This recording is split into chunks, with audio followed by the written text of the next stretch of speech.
Hey guys, Rorius here. Welcome back to Dream Daddy, a dad dating simulator. Okay, so last time we did Hugo's date, and we've done all of these guys' second dates. So we're just left with Robert and Joseph for now. Firstly, we'll go do Robert's. I did it in this order last time, where I went from Robert and then Joseph at the end. So yeah, let's go to Robert's second date. I had a lot of fun with Robert the last time we hung out, but I'm beginning to wonder if he's dodging me. I've tried messaging him a few times and Dadbook says he hasn't even read them. I haven't even seen him come out of his house actually. I decide to send him one last message, figuring that this will produce the same result. Hey man, don't know where you've been, but we should grab a drink soon. I walk away from my computer because at this point I know he's not messaging me back anytime soon. I linger in the kitchen. I'm all caught up on work. The house is relatively clean. Maybe I should do something nice for Amanda. I'll bake her favorite pie. I root through the pantry and pull out all the ingredients. This is an old family recipe that I used to make with my grandmother when I was a kid. I lost the actual recipe card a long time ago, but I think I'll be able to remember how to bake it. I start mixing the ingredients together for the crust until I get a nice dough. I throw some cherries into a saucepan to make the filling. Normally I don't like to multitask in the kitchen, but this cherry pie is a piece of cake. Pie? It's a piece of pie. I'm making a pie. Oh man, I can never remember what temperature you're supposed to set the oven at. I'm pretty sure it's 375, but I could be wrong. Who am I kidding? I'm never wrong when it comes to this pie. My special twist on my grandma's recipe includes a secret ingredient that not even Amanda knows about. It really makes the cherries extra flavorful. God, why can't I remember what the secret ingredient is? Oh god. I don't think this matters. I personally don't really like almond flavor, but I imagine some people would like that. Salt typically does draw out flavors, so like it really heightens certain flavors. Can't imagine it would work with cherries, but I could be wrong. It could be quite effective with cherries. More cherries though. Oh, it's more cherries, duh. Being the most important part of any cherry pie, I truly believe that you can never have enough cherries. Let's turn the cherry dial to 11. Oops, I accidentally poured a little too much in. Way too much in. I'm sure it's fine. Baking is an art, and some of the most beautiful art is made from mistakes. I finally get the pie in the oven. How long am I supposed to leave it in there? 15 minutes? I'll just wing it. Amanda's gonna be so excited. The kid loves a good pie. What's the bet she doesn't even like this pie? She's like, I don't like your cherry pie. I have a seat at the kitchen table and do word jumbles until Amanda comes home. I can hear the door slam open. Yo, Pops, what smells like pie in here? It's pie, sweetie. Amanda darts over to the oven and looks inside. Yeah! Yes! Hey, it's not done. Be patient. What's your angle here? What? Pies are an objective-based confection. What are you trying to get out of me? Pretty sure we had no reason to. We just wanted to do something nice, but... Fine, you caught me. Or, I've been leading a double life. Amanda, I have terrible news for you. I'm actually a pro skateboarder, an aspiring astronaut, and bank robber. The lifestyle is calling me back, and I must go. One last job, you know how it is. This pie was the only way I knew how to tell you. Well, I appreciated the years we spent together, but a trade-up is a trade-up. Remember me when you're kicking your feet up in Ibiza. Thanks for all the pie. We share a cordial handshake. I wait a few more minutes before taking the pie out of the oven. I sit it on the rack to cool and guard it so Amanda doesn't dig into it before it's ready. Huh? What? Does it look kind of weird to you? Oh, that's just me taking artistic license on what cherry pie means to me emotionally. I'm just saying because, you know, it seems like you might have baked this pie incorrectly. And you're currently right now trying to pass it off as a good thing. It's art, sweetie. Was it art when you accidentally baked a whole uncracked egg into the center of my 12th birthday cake? Well, it's... Was it art when you tried to make brownies and accidentally created chlorine gas? What the... Well, that's a bit of an exaggeration. Was it art when you... Just eat the pie, Panda! I cut a few slices and we sit down to eat. The cherry filling oozes out of the sides and buttery crust glistens. I watch as Amanda takes a bite. Ugh! What's wrong? Is it not good? Amanda winces and fans her mouth. No, it's just burnt the heck out of the roof of my mouth. This pie is amazing. Sorry for doubting you. I was gonna say, I screwed up royally. I breathe a sigh of relief and take a bite. She's right, the pie is pretty incredible, as it always is. I'm really proud of you for making a pie without burning the new house down. I got a few dad tricks up my dad's sleeve. Yeah. Dad sleeve? It's a dad sleeve. Maybe fathers aren't as bumbling and stupid as the media makes us out to be. Maybe we as a society should have a little more respect for fathers as a whole. Huh? Dad, your sleeve is on fire! I run to the sink and put myself out. Pride will be my undoing. Amanda and I clean up the kitchen and play a little more living room hoops before she retreats into her room to do homework. I go back to my word jumbles. Hey, this one spells cat. The rest of the evening trickles by. We eat dinner. I help Amanda with one of her scholarship applications, and we both start getting ready for bed. I decide to check Dad Book one last time before I climb into bed. Still nothing from Robert. Hope he's okay. I turn out the lights and lie down. Oh. Hey, Rorius. Hey, Rorius. Oh, hey, Rorius. Hey, I'm outside. Come outside. Ugh, what is that? I was just on the verge of falling asleep. I climb out of bed and try to identify the source of the dinging. My computer screen illuminates the dark room. I walk over to it, ready to turn it off, when I notice what's happening on screen. Don't make me honk. I will honk. Get out here. I look out my window and sure enough, there's Robert leaning up against his pickup truck in my driveway. Dude, why? Ugh, I hate that. I hate that. I like discussing things before I do stuff. I hate being forced. Like, join us, do this thing. And I'm like, no, frick off. I open the door and try to figure out what the hell's going on. Hey. Hey? Hey. Wanna hang? I was kind of sleeping. Oh. That's no fun. Come hang out. I would argue that sleeping is very fun, but I don't have to be anywhere in the morning. Might as well live a little. Sure? I don't know. Cool. You plan on going out like that? I look down and realize that I am, in fact, not wearing pants. I mean, I don't mind. Robert. Right, 1 second. I run inside and throw on my going out pants, shoes and a jacket. I grab my keys and meet Robert back outside. All the voice lines are playing over each other. Ready? Ready. Hop in. I jump into the passenger seat of his old red pickup truck. I have to move a few empty cigarette packets and gas station receipts out of the way before I can sit. Robert silently starts the car and we drive out of the cul-de-sac. You like Tom Waits? Who the hell's Tom Waits? Tom who? 1 second. Okay, so I got my list out, as I always do. I always like to make sure I have my list somewhere handy. Love Tom Waits. Tom who? Hoist that rag baby. Because I don't actually know who Tom Waits is, I don't know if that's a reference. I feel like this is probably a reference. I've saved it. Okay, good. Before I can answer, Robert turns up the radio. Yep, that's Tom Waits, alright. He lights a cigarette and cracks the windows. We drive together in silence. So, where are we going? Robert doesn't respond. Robert? Oh, I heard you. He still doesn't answer my question. I look out the window and notice that Robert's taking us to the highway. I twiddle my thumbs. Well, whatever I've gotten myself into, it looks like I'm in it for the night. I settle into my seat and watch streetlights pass by. I glance over to Robert, who's driving intently. He looks tired, as he always does, but there's something a bit more there that I just can't place. Say nothing? There's that whole thing about silence. I like your car. Say nothing? Okay, good. So he's keeping to his... He's actually very readable. He's keeping to his logic, you know. I remember what Robert said about hating small talk and decided to keep my mouth shut. He notices me staring. Stop looking so nervous. I'm not nervous. I'm a little nervous. Just hang on. We're almost there. Almost where? I have no idea where we are. I think we're moving at a slight incline, but I'm not so sure. We eventually come to a stop. Robert gets out of the car and I sit for a second, unsure if he wants me to get out too. What are you waiting for? I hastily exit the car. Robert sits on the bed of his truck and pats the space next to him. I sit down and take in the view. We're on a hill overlooking the city skyline, against the bay.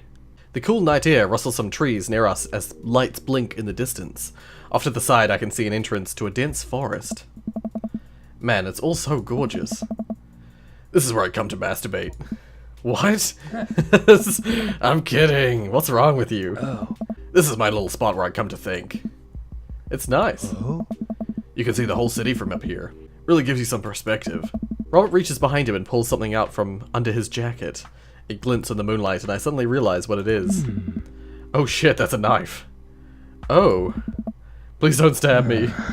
Robert reaches into his pocket and pulls out a small piece of wood. Please don't stab me with that either. Robert takes the knife to the piece of wood and starts carving at it. Oh. I breathe a very audible sigh of relief as Robert looks at me sideways. Did you think I was gonna stab you just now? What? No. Hate to break it to you, but I did, in fact, bring you out here to harvest your organs. Okay. Play along? Yeah, well, you think you caught me in your trap, but I knew. For years I've been putting in the most vile junk food in my body in preparation for this day.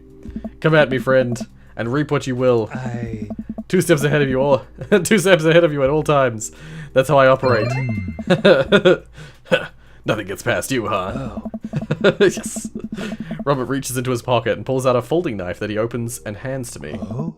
I'm gonna warn you, the last guy I had a knife fight with lost 3 fingers because he didn't know the 8 basic rules of knife fighting. You're familiar, correct? I honestly can't tell when you're kidding. I'm so many levels of irony deep that I've forgotten what humor is. He and I laugh. Oh. Have you ever whittled before? Considering I'm not a grandpa, no. What do you mean by that? Well, I just thought that you would have a block of wood shipped to you along with your first social security check. Oh. Rorius, I'll have you know that whittling is a time-honored tradition enjoyed by both young and old alike. That you're dismissing it before you've even tried it speaks volumes about your character. However, because I've gotten to know you for some time, and have come to think of us as friends, I'm willing to attribute it to ignorance instead of malice. What I'm trying to say is, go get that stick. Robert motions to a good-looking stick on the ground. Perfect for potential whittling. I pick it up. The most important thing to remember while whittling is to cut with the grain, not against it. If you cut against the grain, the wood is gonna splinter. Isn't the most important thing safety? No. Getting hurt comes with the territory. Look at my damn hands.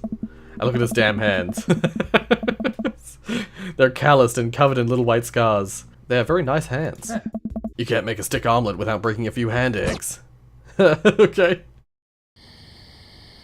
Knife that wood. Oh, there's a mini game now. Was this always here?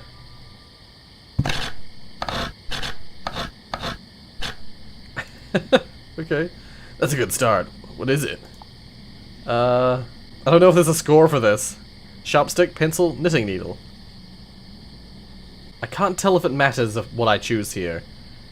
I have saved it at some point, so let's just go with sharpstick. Knitting needle.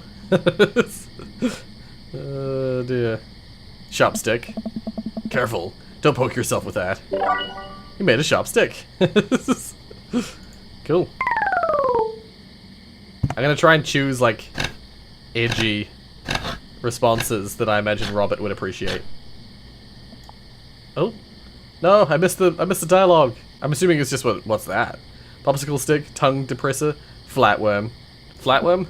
Gross. Okay.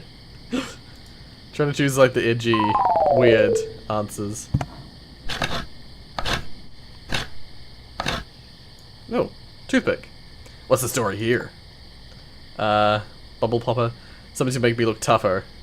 Toothpick? You realize that you could have just picked your teeth with a knife. Or with the knife. Dear. I thought the whole make me look tougher thing would sound too pathetic. So.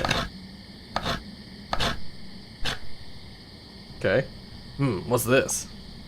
Chicken nugget? I don't know. Ouija board planchette? Ouija board planchette? Now all you need is to carve up a board, and we're set. And also maybe carve a ghost. Yeah. Cool. What's next? I don't know how many of these I'm going to be doing. And I don't know if there's actually a score for this. Nice form. What's it supposed to be? A self-portrait? Louisiana? Or it's you? It's you. You really captured my likeness. I'm impressed. Robert, I guess. Oh dear. I love it. Interesting. What do we have here? Chopstick righty, chopstick lefty, chopstick ambidextrous. It's a stick. Chopstick ambidextrous. Okay. Oh, there's a big one. It's a big one.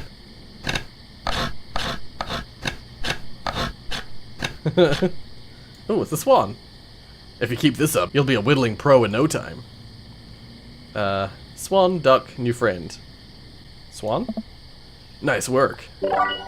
The meanest bird. Your swans are kind of terrifying. Oh, there's more. Oh god, this one takes a lot. I like how simple this minigame is. Oh my god. Beautiful handiwork. What do you call it? Big old dog. The spirit of the Mustang. So Horsington the Brave. No, I'm gonna call it that. A brave and noble name for a brave and noble creature. Beautiful gift for Amanda. Yeah. Aw. Alright, that's it. I don't think you get a score for that. I don't think it matters what you say it is. Robert and I sit in silence for a while, carving out pieces of wood. I think I'm getting the hang of this. It's actually kind of relaxing. I glance over to see what Robert's working on. He's carving a smaller wooden knife. While I'm distracted, my knife slices into my thumb. Blood gushes all over my little wooden carving. No! Robert is lost in carving and doesn't notice me bleeding everywhere. Robert still doesn't notice. Robert, I'm dying. I'm bleeding to death. Robert finally looks over. He reaches into his jacket again. Jesus, how much stuff does this guy keep in there? Pulls out a red bandana, wraps it around my thumb. Hold tight. He hops off the truck and I can hear him rummaging around in his car. He comes back a moment later with a well-stocked first aid kit. Robert carefully wipes all the blood off my hand and swipes a bit of antiseptic into the cut. With surprising gentleness, he places a bit of gauze on the wound and wraps it all up. You okay? Yeah, I'm good. He hands me what's left of the tube of antiseptic. Make sure to keep that cut clean. It's oddly touching and a little sexy. Why? Once again, these are all always just the weirdest places. I guess I'm a real whittler now. Whittler. That you are. Be careful though. They're attracted to the smell of blood. Wait, what? What's attracted to the smell of blood? Cryptids. Tons of them out here, you know. Cryptids? Like Mothman and stuff? Mothman is bullshit. But yeah, this town's a hotbed for cryptozoological occurrences. You're joking. Oh, how I wish I were. I'm a skeptic myself, or at least I thought I was. There are things in these woods that we can't possibly comprehend. I think about my entire time in the city. Aside from the occasional stray coyote, I don't think it's too bad here. You ever hear of the Dover Ghost? I don't think so. Well, let me tell you a story. I was out in the woods here on a weekend camping trip with Betsy. You don't know Betsy, but she's a big pup. Pitbull. Really intimidating. I feel safe around her. First night goes without incident. I get some solitude. Betsy gets to pee wherever she wants. All good stuff. Second day, I get the idea in my head that I can hike deeper into the woods. Probably against my better judgment. But hey, we're just having a fun camping trip, right? So me and Betsy start marching in the morning. It gets a little late and we set up camp, but it's different this night. Real quiet. I can't hear the birds. The crickets, squirrels, nothing. Dead silent. Then it happens. I hear the most unholy growl I've ever heard in my life, right outside my tent. Me and Betsy, we go to investigate. We look around the clearing. Nobody's there. But there's this feeling. Not sure if I can quite describe it. I know someone, something, is watching us. Betsy, though, she's scared. Never seen her like that. And when she's scared, I know that I should be too. And then I see it, in the distance. A man, but if something that didn't know what a man was supposed to look like made it. It just looked wrong. Big. Arms too long for its body. Black eyes. It just stood there and stared at me. Then it disappears. I hear one yelp from Betsy and I turn around to check on her, but she's gone. Into thin air. I didn't sleep at all in my tent that night. And I don't think I've slept right since. That's terrible. Wow. Robert. I'm so sorry. I'm just gonna see if I say the other one, if he's gonna react differently. You're lying. Okay, you're full of shit. Yay. You think I'm lying? Robert pulls out his wallet and shows me a picture of a beautiful pit bull. Tell that to Betsy. They say that if you listen closely on quiet nights just like tonight, you can hear the howl of the Dover Ghost. A howl resonates through the woods. It doesn't sound like a regular howl. It's so guttural, even from far away. Something about it makes my skin crawl. Okay, Robert, real funny. I turn to look at Robert. He's white as a sheet. You're messing with me, right? Whoa, whoa. I was messing with you, up until literally just now. I totally made that camping story up. I strain my eyes to scan the forest line, trying to see where the howl originated from. Off in the distance, I see something. It's so far away, I barely can make out the shape. It looks human, but it's dragging something. Do you see that? Oh, We should go. really? Rob and I slowly back away and get into the truck. He turns off his headlights and we make a slow crawl away. Back onto the road. I'm too scared to look back. What was that? Whoa, whoa. The Dover ghost, I guessed. I guess. I chuckled nervously. This time he doesn't seem like he's messing with me. Or maybe someone illegally dumping garbage on a wildlife preserve? Yeah, that's the story we'll tell ourselves. Huh? We sit in silence for a little while longer, the fear of whatever that was slowly subsiding as we get closer to the city. Thanks for coming out. This was fun. I'm sorry I haven't been in touch. I've just been in a way lately. I had to get out of the house. Had to be around somebody. You doing okay, man? Robert thinks for a second and lights another cigarette. Oh. Been doing a lot of thinking. He takes a long drag. As I get older, I feel more and more that I'm just drowning in the sea of regret. I was so busy chasing after these things that I thought would make me happy that I didn't think about anyone else. All I cared about was myself. I didn't even think. Robert stops. I wait for him to finish his thought, but he just stares at the road. Maybe I'm just built like this. Or maybe I do it to myself. Maybe it's my own choice that I'm as unhappy as I am. I try to think of something to say. I remember all the times in my life when I've been sad, and there's a great many of them, but there was always a light at the end of the tunnel, something I held onto that kept me going. But there's something so resigned about the way Robert's talking.